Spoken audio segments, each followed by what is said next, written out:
जीवित परमेश्वर का जीवित वचन है।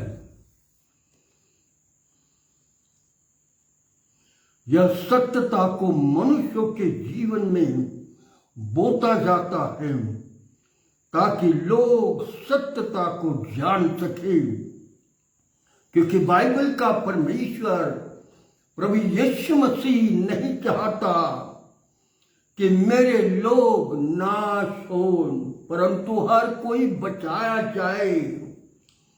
और इसीलिए प्रभु यीशु मनुष्य जाति से प्रेम करता है। वो नहीं चाहता कोई मेरा जन्म इस पृथ्वी पर नाश हो। इसीलिए पूरी सुंदर रीति से पवित्र शास्त्र बाइबल क्या कहती है, देखो। यह पवित्र शास्त्र बाइबल यशायाह नबी की किताब, इसका पहला अध्याय और उसकी तीसरी वचन में ऐसा लिखा है, बैल तो अपने मालिक को, सुनिएगा अच्छे से, बैल तो अपने मालिक को और गधा अपनी स्वामी की चरणी को पहचानता है, परंतु मेरे लोग जिन्हें मैंने इस पृथ्वी पर रखा है वे मुझे नहीं जानते। यही बात परमेश्वर मनुष्य जाति से निरंतर करता जा रहा है। हाँ मित्रगण, बैल अपने स्वामी के गौशाला में जाएगा, गधा अपने स्वामी के स्थान को पहचानेगा, परंतु परमेश्वर के जो जीवित लोग हैं संसार में, वो जीवित परमेश्वर को नहीं पहचानते, वे भटक गए। और इसलिए परमेश्वर का वचन आगे क्या कहता है, सुनो। हाय, यह जाति कैसी पाप से भरी हुई है, यह समाज कैसे अधर्म से लदा हुआ है, इस वंश के लोग कैसे कुकर्मी है, ये बाल बच्चे कैसे बिगड़ गए हैं और उन्होंने परमेश्वर को छोड़ दिया। जितने लोग इस पृथ्वी पर सत्य परमेश्वर प्रभु यीशु को नहीं जानते, उन सब के लिए परमेश्वर का ये वचन यशायाह नबी की किताब, भविष्यद्वक्ताओं की किताब में मनुष्य जाति के लिए लिख कर रखा है कि बैल तो मालिक को और गधा अपनी स्वामिनी को पहचानता, परंतु मेरे लोग मुझे नहीं जानते। हाँ मित्रगण, आज की स्थिति यही है और इसलिए मनुष्य जाति जीवित परमेश्वर को नहीं पहचानती। हाय मित्रगण, जिन्होंने जीवित परमेश्वर को, प्रभु यीशु को छोड़ दिया और बुराइयां और दुष्टता इस संसार में की है, उनका आगे क्या होगा ये सुनेगा। पिछले शनिवार को हम सुन रहे थे, मनुष्य जाति यदि पाप करता रहेगा, बुराइयां करता रहेगा, दुष्टता करता रहेगा, हर प्रकार का व्यभिचार करता रहेगा, तो एक दिन परमेश्वर मुझे और आपको आग और गंधक में डालेगा। परंतु बहुत लोग इस बात पर विश्वास नहीं करते। संसार में ऐसे कई लोग हैं जो कहते परमेश्वर है ही नहीं, क्योंकि उनका संबंध शैतान से जुड़ा हुआ है। वो परमेश्वर को नहीं जानते, इसका मतलब उनकी बुद्धि भ्रष्ट हो चुकी है, उनका मन भ्रष्ट हो चुका है और वो शैतान की चलाई हुई चाल पर चलते हैं। और इसलिए बहुत सारे लोग विश्वास नहीं करते। बहुत लोग कहते परमेश्वर है ही नहीं। बहुत कहते ऐसा कभी नहीं होगा कि परमेश्वर आग और गंधक से मनुष्य जाति को जलाएगा। मित्रगण, कोई भी भ्रम में ना रहे। जिन सत्यता को मसीही समाज जानता है, जिस सत्यता को इस पृथ्वी के पवित्र शास्त्र के द्वारा मसीह समाज जानता है, वे अन्य जाति नहीं जानते, और इसलिए नाश होने से पहले बचाना परमेश्वर का काम है, और उसने हमें रिस्पॉन्सिबिलिटी दी है, जाकर लोगों को सुसमाचार सुनाओ, उन्हें पाप और बुराई से छुड़ाओ, दुष्टता से मुक्त करो, शैतान की सारी पीड़ाओं से उनका छुटकारा करो। और इसलिए मित्रगण, हम रात और दिन अपने लोगों के लिए प्रार्थना करते रहते हैं। और इसलिए मित्रगण, आज ऐतिहासिक सत्य जो इसी पृथ्वी पर हुआ है, और यह एशिया खंड में पाया जाता है, पर हमारे पास इतिहास सत्य है कि परमेश्वर के दूतों ने जब खुद आकर, ऐसा लिखा हुआ है, आग और गंधक जिस स्थान पर गिरने वाली थी गिरी, उसका इतिहास परमेश्वर हमें बता रहा है। पर हमारे पास इतिहास सत्य है कि परमेश्वर के दूतों ने जब खुद आकर उस शहर में चलकर देखा, कि उस शहर में एक रात रहकर देखा कि क्या सचमुच इस शहर में पाप और बुराइयां है क्या। और ऐसा लिखा हुआ है कि पाप और दुष्टता के कर्म से भरा हुआ यह शहर था, जो जहां कोई धर्मी नहीं था, कोई परमेश्वर का भय नहीं मानता था। उसके विषय में पवित्र शास्त्र बाइबल ये बताती, उस शहर को आग और गंधक से जलाया गया। स्वर्ग से आग और गंधक उतरी और संपूर्ण शहर, लोग, बच्चे, औरतें, जानवर, पशु पक्षी, सब कुछ जलाकर खाक कर डाला। मित्रगण, आप कहोगे यह कौन सा शहर है? मित्रगण, यह शहर सदोम और अमोरा है। और इसके लिए मैं और आपको इतिहास दूंगा। आप कहोगे यह स्थान कहाँ है? सदोम और अमोरा। पवित्र शास्त्र बाइबल का इतिहास ये बताता है मित्रगण, यह स्थान ऐतिहासिक सत्य के मुताबिक आसिया खंड में इजराइल देश के पास तेल अबीब और यरूशलेम के सामने 29 किलोमीटर की दूरी पर कनान रिवर के पास है। हाँ मित्रगण, इसी की सत्यता मैं आपको आगे बताने जा रहा हूं। एक दिन देशों देशों के लोग पाप और दुष्टता और व्यभिचार, मार काट, खून खराबा, अत्याचार, चोरी, बेईमानी, हर प्रकार की बुराई एक दिन हमें भी संभालिएगा। एक दिन हमें भी इन भयंकर दिनों का सामना करना पड़ेगा। हाँ मित्रगण, आज अगर हम नहीं सुधरे, आज हम सत्यता को नहीं जाने, आज यदि हमने सत्य परमेश्वर के पीछे नहीं चले, उस पर विश्वास नहीं करे, तो एक दिन जो सदोम और अमोरा पर हुआ, वो ही मनुष्य जाति के हर स्थानों पर पृथ्वी पर आने वाला है।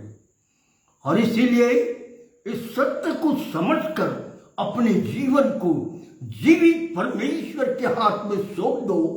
पाप, दुष्टता, बुराई, सारी बातों को छोड़ दो। यह स्थान 13 और ऐसा कहा है, भयंकर दिनों का सामना करना पड़ेगा। इजराइल देश का इतिहास इस प्रकार का है। 13 नाम का एक व्यक्ति मेसोपोटामिया में रहता था, उसका बेटा अब्राहम। हाँ मित्रगण, यह ना तो क्रिश्चियन था, ना ये मुस्लिम था, ना ये बौद्धिस्ट था, ना ये जैनी था, ना ये किसी और समाज का, ना ये हिंदू था, परंतु यह परंतु इसके विषय में ऐसा लिखा हुआ है कि इसका पिता 13 मूर्ति बना बनाकर लोगों को मूर्तियां बेचा करता था। यह अपने घर में मूर्तियां बनाकर रखता था और बेचता था। सिर्फ मूर्ति पूजक थे, ईश्वर नहीं दिखता, भगवान नहीं दिखता, तो मूर्ति ही बनाकर उसकी उपासना उसकी भक्ति करने वाले लोग उन जमाने में दिखाई देते थे। एक दिन यही अब्राहम रास्तों से जा रहा था। आते आते स्वर्ग का परमेश्वर ऊपर से उसके सामने आ उपस्थित हुआ। God himself come before Abraham. परमेश्वर अब्राहम के सामने खड़ा हुआ और उसने क्या कहा आप सुनिएगा। तब परमेश्वर का वचन उत्पत्ति की किताब 12 और पहली आयत में कहता है, यहोवा परमेश्वर ने अब्राहम से कहा, अपने देश और अपनी कुटुंबियों और अपने पिता के घर को छोड़कर उस देश को चला जा जो मैं तुझे दिखाऊंगा। हाँ मित्रगण, इब्राहिम सुनता रह गया और जीवित परमेश्वर अब्राहम से बातें करता रहा। इस समय अब्राहम मोसोपोतिया में था। प्रकाशित उत्पत्ति किताब 12:2 में ऐसा लिखा है, मैं तुमसे एक बड़ी जाति बनाऊंगा, ऐसा परमेश्वर अब्राहम से कह रहा है। तुझे आशीष दूंगा, तेरा नाम महान करूंगा और तू आशीषों का मूल होगा। यह परमेश्वर का वचन अब्राहम के पास पहुंचा। फिर परमेश्वर ने और क्या उससे कहा, देखो जो तुझे आशीष दे उन्हें मैं आशीष दूंगा, परमेश्वर कहता है, और जो तुम्हें कोसे उसे मैं शाप दूंगा। जो कोई तुझे कोसे उसको मैं शाप दूंगा, और भूमंडल के सारे कुल तेरे द्वारा आशीष पाएंगे। अब्राहम देखो, जब जीवित परमेश्वर बोलता है तो कितनी बड़ी बड़ी बातें मनुष्य के जीवन में होती है।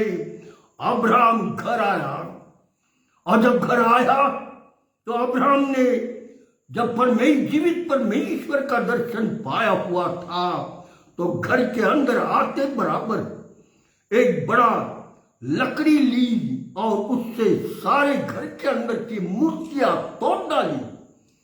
तेरा देखते रहेगा बाप, लेकिन ये तोड़ तोड़ कर चोरी कर डाला।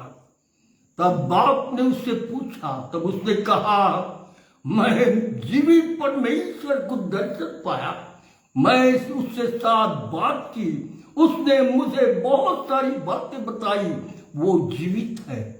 हम इस मूर्तियों के पीछे कब तक पड़े रहेंगे। और कितनी सुंदर बात देखो, उस समय अब्राहम पर आशीषों पर आशीष आई, और आज तक यहूदी, इजरायली और सारे देशों के क्रिश्चियन कहते हैं और मुस्लिम समाज कहता है, हम सब इब्राहिम की संतान है। हाँ मित्रगण, ये सत्य है। संसार में यदि आज कोई है तो यहूदी क्रिश्चियन लोग संसार में भरे पूरे हैं, और मुस्लिम समाज भी, और उन्हीं के देश बहुत है। और इनकी जो ये बात हुई है इस पृथ्वी पर, इस सत्यता को कम से कम हम सब समझे और इस सत्यता को समझकर इन पर विश्वास करें कि परमेश्वर जो सत्य है वो कितनी बड़ी बात और कितनी गंभीर बात मनुष्य के जीवन में कर सकता है। यह सत्यता हमें जानना जरूरी है। इसका मतलब प्रभु यीशु मसीह मनुष्य जाति को बढ़ाता है, घटाता नहीं। घटाता तब जब हम विश्वास नहीं करते, जीवित परमेश्वर को विश्वास नहीं करते, तब परमेश्वर नहीं बढ़ाता। परंतु जब हम पूर्ण मन से, पूर्ण बुद्धि से, पूर्ण प्राण से हम यहोवा परमेश्वर पर विश्वास करने लगते, तब परमेश्वर आशीषों से भरता। तब ऐसा लिखा हुआ है उत्पत्ति किताब 13 और 1 तब अब्राहम अपनी पत्नी और अपनी सारी संपत्ति लेकर लूत को भी संग लेकर वहां से निकल पड़ा। और अब्राहम ने एक वेदी बनाई और अब यहां वेदी बनाकर जहां पहुंचे, जो स्थान परमेश्वर ने कहा था, वहां पहुंचकर एक वेदी बनाई और प्रार्थना परमेश्वर से की। उनके साथ लूत और उसकी पत्नी, अब्राहम, उसकी पत्नी सारा और उनके नौकर चाकर, उनके जानवर, उनका सब कुछ वो लेकर निकले और निकलकर कनान देश में आ पहुंचे। और ऐसा लिखा है बीच में रुके थे इजिप्ट में, और वहां भी परमेश्वर ने उनसे कहा कनान देश पहुंचो। उनके साथ भेड़, बकरी, गाय, बैल, हर प्रकार के प्राणी थे, और वे दोनों ने अपना धन दौलत जितना था साथ में लेकर चलने लगे। और जब चलने लगे तब वे उस स्थान पर पहुंचे जहां परमेश्वर ने उन्हें कहा था। यह सब लेकर कनान के साथ रहते थे। अब्राहम, सारा, लूत, उसकी पत्नी, जानवर, उनके नौकर चाकर, सब एक साथ बहुत जन रहते थे। ऐसे समय में उनके बीच में कुछ सालों के बाद आपस में जानवरों में, आपस में नौकरों में झगड़ा होने लगा। और अब्राहम ने इस बात को देखकर कहा, लूत, हमारे बीच में झगड़ा ना हो, क्योंकि हम भाई बंद है। और तब परमेश्वर लूत से, अब्राहम लूत से क्या कहता है हम सुनेंगे। उत्पत्ति की किताब 13वां अध्याय और 8वें वचन में कहा, तब अब्राहम लूत से कहने लगा, मेरे और तेरे बीच और मेरे और तेरे लोगों के बीच और तेरे और मेरे जानवरों के बीच झगड़ा होने लगा है। और इसलिए क्या सारा देश तेरे सामने नहीं? इसलिए यदि तू अलग हो जाए, यदि तू दक्षिण की ओर जाए तो मैं बाएं की ओर जाऊंगा। बाइबल यह कहती है, तब लूत, उत्पत्ति किताब इसका 13वां अध्याय 10वीं आयत में लिखा है, तब लूत ने आंखें उठाकर देखने लगा कि कौन सी स्थान मेरे परिवार के लिए, मेरे नौकरों चाकरों के लिए, मेरे जानवरों के लिए योग्य है। और पवित्र शास्त्र बाइबल उसके विषय में कहता है, लूत ने यरदन नदी की तराई हुई जगह जिसमें हरा भरा है, वह चुनकर सदोम नगरी में जाकर बस गया।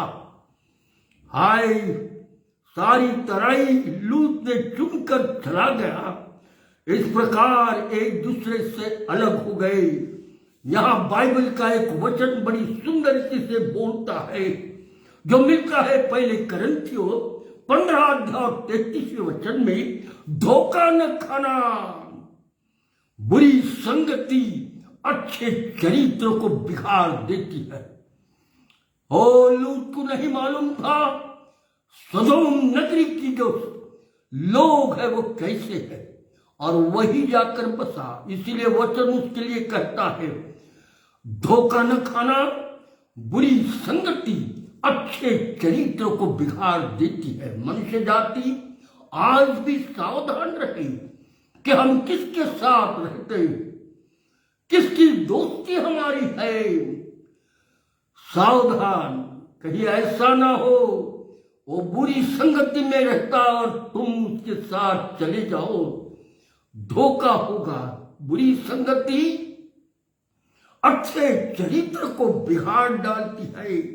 परमेश्वर अब्राहम से बातें करने लगा और कहने लगा, जहां जहां जहां तक तेरी आंखें जाती है वहां तक का सारी भूमि मैं तुझे देता। परमेश्वर इब्राहिम से कह रहा है, देख ले इब्राहिम, जितने दूर तेरी नजर जाती वो सारा एरिया मैं तुझे देता। मित्रगण, यह सब इस्राएल देश है जो परमेश्वर ने स्वयं अब्राहम को दिया है। परमेश्वर ने अब्राहम से बातें करने लगा और कहने लगा, जहां तक तेरी आंखें जाती है वहां तक का पूरा एरिया अब्राहम तेरे कुल के लिए मैं दे देता हूं। अब्राहम ने परमेश्वर से कहा, मुझे तो कोई संतान नहीं, ओ मेरे पास कोई मेरा पुत्र नहीं, पुत्री नहीं, मेरे पास कोई नहीं, मेरी पत्नी और मैं हूं। अब्राहम, मैं या तेरा कोई वारिस तेरा नहीं होगा, परंतु तेरा निज पुत्र जो सारा से पैदा होगा वही तेरा पुत्र होगा। परंतु अब्राहम की पत्नी बूढ़ी हो चुकी थी, वह 90 साल की थी। वह अब्राहम से कहने लगे, अब्राहम अब्राहम, मैं 90 साल की हुई, मेरा स्त्री धर्म बंद हो चुका है, पर मेरे को अंतिम दिनों में मुझे एक पुत्र चाहिए। मित्रगण, अब्राहम की पत्नी सारा अब्राहम से कहने लगी, एक काम अब्राहम तू कर मेरे लिए, क्योंकि मैं तो बांझ हूं, मुझे बच्चे नहीं होंगे। जो इजिप्ट देश से जो लड़की हमारे यहाँ घर में काम करती है उसके जरिए मुझे एक संतान दे। और सारा के कहने के मुताबिक अनुसार अब्राहम ने किया। अब्राहम हाजिरा से मिला और वह गर्भवती हुई और उसे एक पुत्र पैदा हुआ, उसका नाम इस्माइल रखा गया। यहां इस्माइल ये मुस्लिम समाज का शुरुआत है। इट्स अ बिगिनिंग ऑफ मुसलमान समाज का यही शुरुआत है इस्माइल। और इसलिए पवित्र शास्त्र बाइबल क्या कहती है, उत्पत्ति किताब 16 और 10 में, यह हाजिरा के साथ परमेश्वर के स्वर्गदूत ने उससे बातें की हाजिरा से, और यहोवा परमेश्वर ने स्वर्गदूत ने उससे भी कहा, मैं तेरे वंश को बहुत बढ़ाऊंगा, यहां तक कि उसको कोई गिन नहीं सकेगा। अनगिनत संतान तेरे इस्माइल की होगी। मित्रगण, परमेश्वर ने कहा स्वर्गदूत के द्वारा हाजिरा से, मैं तेरी इतनी संतान करूंगा क्योंकि अब्राहम की संतान बढ़ेगी, घटेगी नहीं। और इसलिए अब्राहम की संतान के कारण भारी आशीष मुस्लिम समाज पर है आज तक। उत्पत्ति किताब 16 अध्याय और 11वीं आयत में लिखा, हाजिरा को स्वर्गदूत ने कहा, तो उसका नाम इस्माइल रखना। देखो, फरिश्ता जो स्वर्ग से आया, उस फरिश्ते ने हाजिरा के बेटे का नाम दिया, उसका नाम इस्माइल रखना, ऐसा कहा। अब्राहम ने वही नाम अपने बेटे का रखा। और अब्राहम की पत्नी सारे के साथ हाजिरा का जम नहीं रहा था, क्योंकि हाजिरा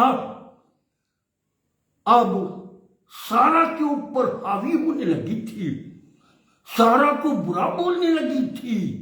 अरे तू तो बांझ है, उसके साथ झगड़ा करने लगी।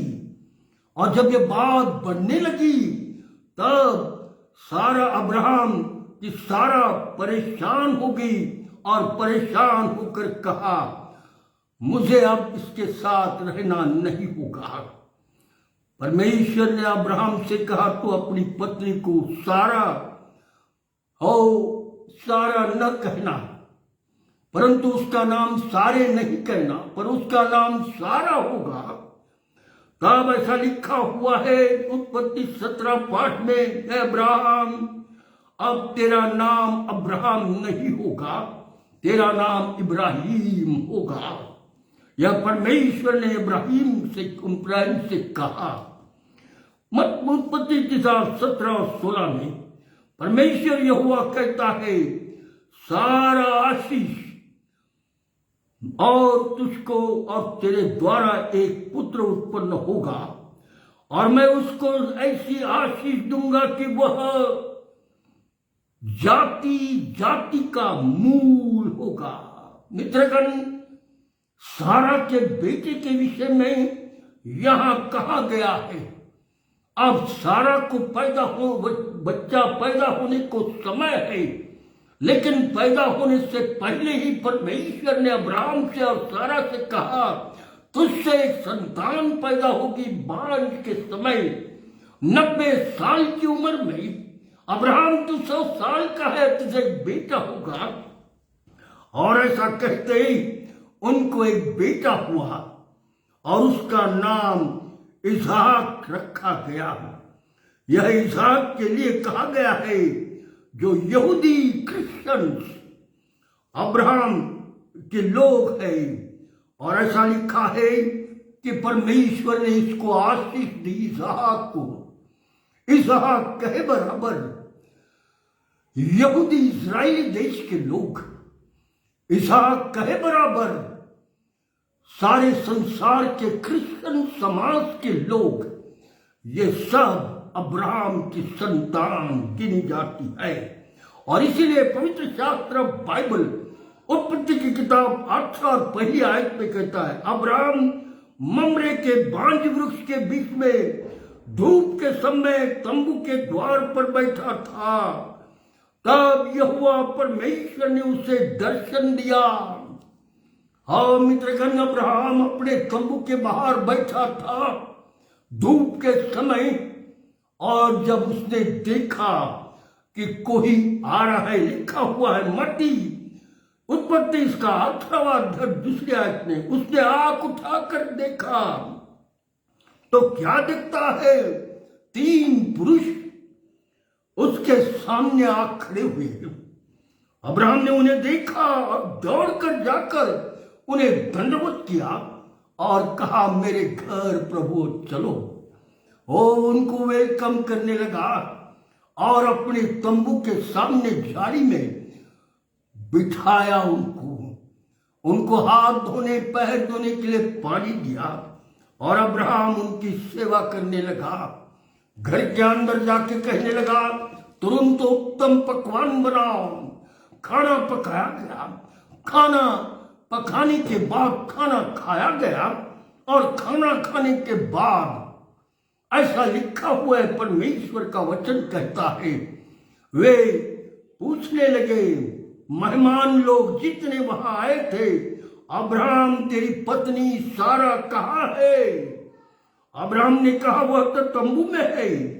मेहमानों ने कहा, हम वसंत ऋतु में निश्चित तेरे पास आएंगे और तेरी पत्नी सारा के एक पुत्र होगा। यह बात कहते समय में तंबू के अंदर से ही अब्राहम के पीछे छुपी हुई सारा हंसने लगी। जब वो हंसने लगी तो स्वर्गदूतों ने कहा, अब्राहम तेरी पत्नी सारा हंस रही है, परंतु पर वो हंस रही थी क्योंकि अब्राहम 100 वर्ष का था और सारा 90 वर्ष की थी। परंतु परमेश्वर के सामने कोई चीज कोई बात असंभव नहीं। परमेश्वर सब कुछ कर सकता है। वे मेहमान जो स्वर्गदूत आए थे, वे तीनों उठकर सदोम नगरी की ओर ताकने लगे। जब वे सदोम नगरी की ओर ताकने लगे, देखने लगे, जब ऐसा लिखा हुआ है, उन्होंने कहा, अब्राहम से हम कोई बात तुझसे नहीं छुपाना चाहते, और इसलिए उत्पत्ति किताब 18 और 20 में कहा, फिर यहोवा ने कहा, सदोम और अमोरा की चिल्लाहट बढ़ गई है और उसका पाप बहुत भारी हो गया है। अब्राहम के साथ 2 स्वर्गदूत और एक स्वयं परमेश्वर सदोम और अमोरा की बातें करने लगा। तो अब्राहम ने परमेश्वर से पूछने लगा, क्या सदोम और अमोरा में एक भी धर्मी नहीं? परमेश्वर ने कहा, एक भी धर्मी नहीं, सब अधर्मी लोग बसे हुए हैं। तब वचन कहता है, तब वे पुरुष वहां से मुड़कर सदोम और अमोरा की ओर जाने लगे। जब वे जाने लगे, तब अब्राहम उनके समीप जाकर कहने लगा, क्या इन दुष्टों के साथ धर्मी का भी तुम नाश करोगे? तब पवित्र शास्त्र बाइबल बताता था, परमेश्वर ने कहा, एक भी धर्मी नहीं, क्योंकि यहां पर इब्राहिम अपनी पोता लूत के विषय में चिंतित है, क्योंकि लूत सदोम नगरी में बसा हुआ है। पवित्र शास्त्र बाइबल क्या कहता है, सुनेगा। हाँ मित्रगण, उत्पत्ति किताब 19 और पहले में सांझ को वे 2 दूत सदोम के फाटक के पास पहुंचे और लूत सदोम के फाटक के पास बैठा था, चिलिम चिलम गप्पा करते हुए, लोगों से बातचीत करते हुए। और उनको देखकर लूत ने जैसा उन 2 जनों को देखा, वह उनसे भेंट करने के लिए निकल पड़ा, उठा और मुंह के बल गिरकर झुककर दंडवत किया। हे मेरे प्रभु, मेरे घर चलो, खाना खाओ और रात भर विश्राम करो और भोर होते हुए चले जाओ। और पर विनती करने के बाद पवित्र शास्त्र बाइबल बताता कि वे दोनों ने मान लिया और शहर के बीच से चलने लगे। जब वे शहर के बीच चलने लगे, तो लोग इन्हें देखकर मजाक और चेष्टा उड़ाने लगे और बुरी बुरी बातें बोलने लगे।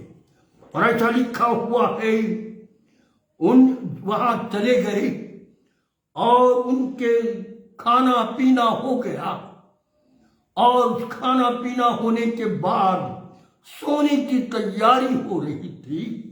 ऐसे समय में पवित्र शास्त्र बाइबल उत्पत्ति किताब 19:4 में क्या कहता है, उनके सो जाने से पहले सदोम नगरी के पुरुषों ने, जवानों ने, बूढ़ों ने और सब तरफ के लोगों ने आकर घर को लूट के घेर लिया।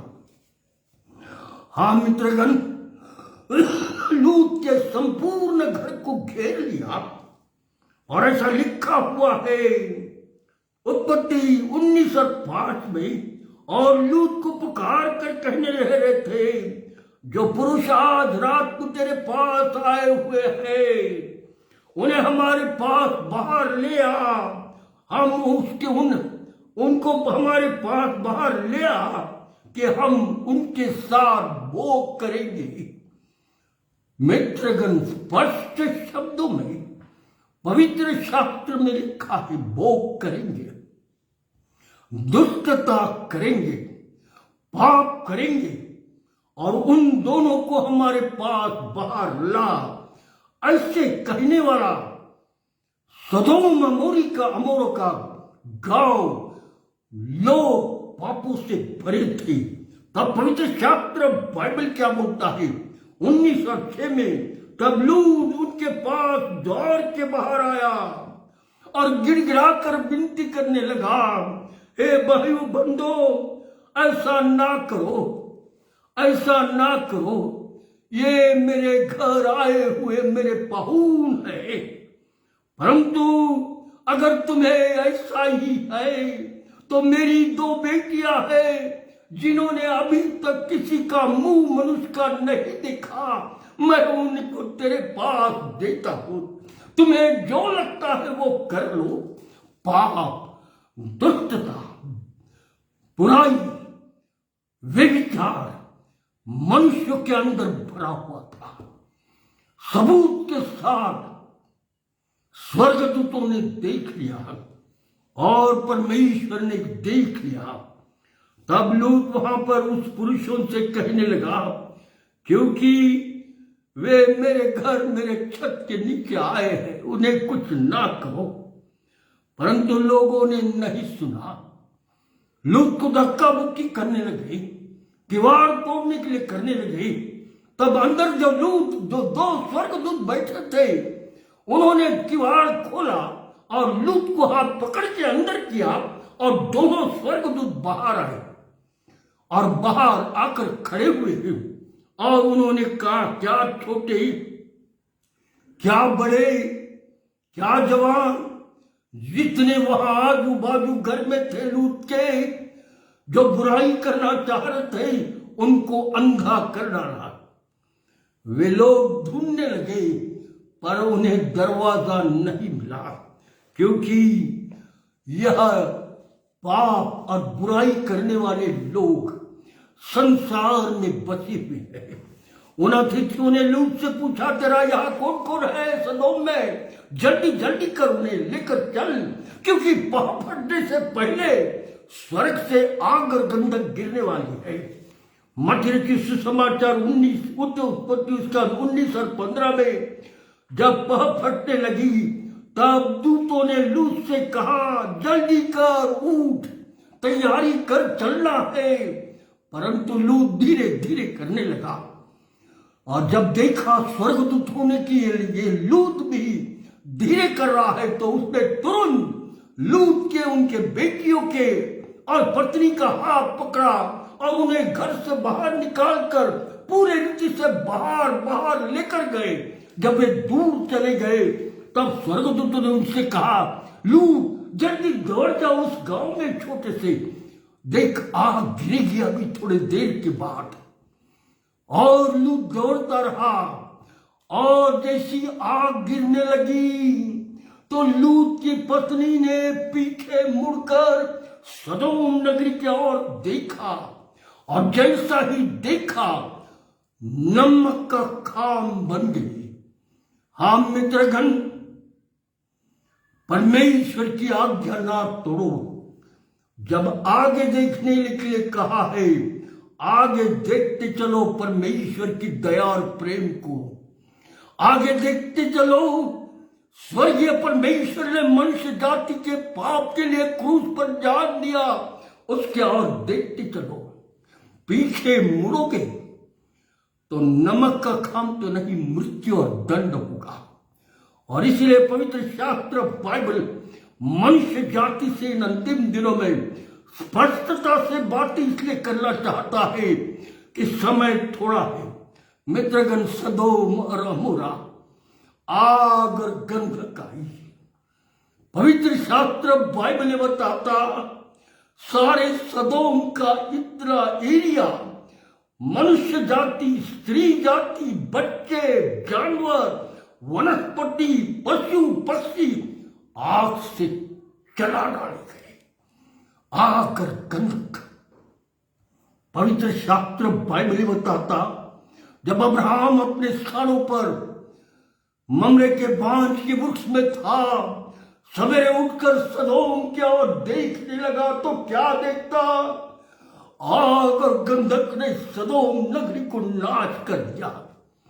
मित्रगण, मैं इन दिनों में आप तक इसलिए ये बातें ला रहा हूं, इसलिए आपको सचेत करता जा रहा हूं कि आप सुनिएगा और अपने जीवन को सारी दुष्टता, सारी बुराई, सारे पापों से मुक्ति पालो। कहीं ऐसा न हो कि वो वक्त आप रोते और दांतों का पीसता होगा। आपको कोई बचाएगा नहीं। सदोम और गमोरा को कोई बचा नहीं सका। सदोम और गमोरा के लोगों को, भाइयों को, बच्चों को, पशुओं को, जानवरों को कोई बचा नहीं सका। जितना एरिया था वो कंप्लीटली आग और गंधक से जलाया गया। आज वहां पर एक घास तक नहीं उगती। एक छोटा सा घास उस जमीन से ऊपर नहीं आता। इसकी सत्यता तेल अवीव इजराइल देश का और यरूशलेम उसके सामने 29 किलोमीटर की दूरी पर है, बंजर पड़ा हुआ है। आप कभी कभी सुनिएगा फेसबुक पर लोग कहते ये बंजर जगह पड़ी हुई है। शाप परमेश्वर का उस पर आया। बहुत ही थोड़े दिनों के बाद हमारी बाली है मित्रगण, अचानक मनुष्य जाति जो पृथ्वी पर आज है उनके पापों का आवाज स्वर्ग तक पहुंच रहा है। उनकी बुराई का आवाज स्वर्ग तक परमेश्वर को पहुंच रहा है। मुझे ऐसा लगता था साइंटिस्ट लोग आपको कहेंगे, परंतु साइंटिस्टों ने अपना मुंह बंद रखा है।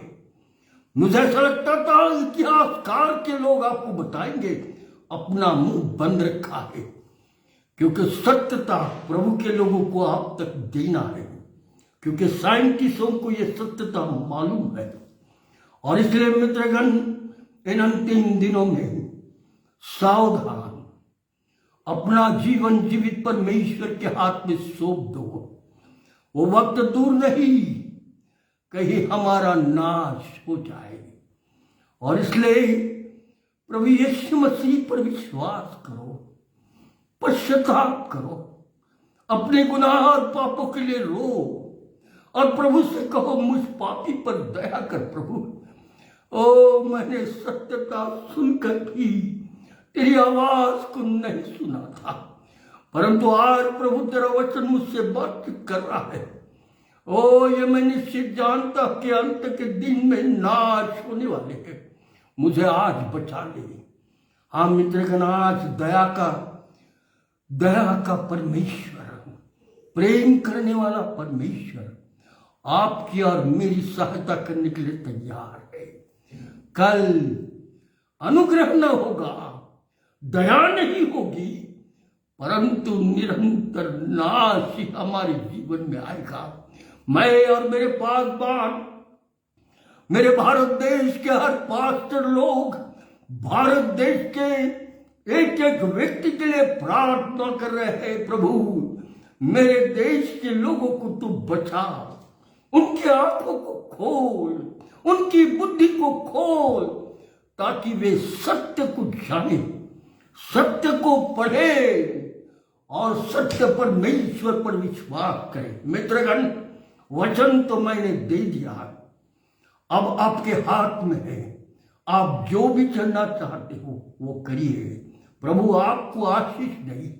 मित्रगण, आज वचन आप तक आया, परंतु अगर आपको ऐसा लगा मेरे जीवन को स्पर्श हो रहा है, प्रभु तूने मुझे टच किया है, तो आज अपने भाइयों को, अपने रिश्तेदारों को, अपने पड़ोसियों को ये पार करो, दो, और यही आपकी आत्मिक सेवा होगी। प्रभु आपको बहुत आशीष देगा और प्रभु आपके घर को संभालेगा। और मित्रगण, ये समय है कि हम एक दूसरे की सहायता करें। आइए हम प्रार्थना करें। हमारे दयालु परमेश्वर पिता, जो वचन तूने मुझे दिया था पवित्र शास्त्र बाइबल में से, वो मैंने आज तेरे बच्चों को, तेरे लोगों को दे दिया। ओ क्योंकि तू प्रेम से भरा हुआ परमेश्वर है।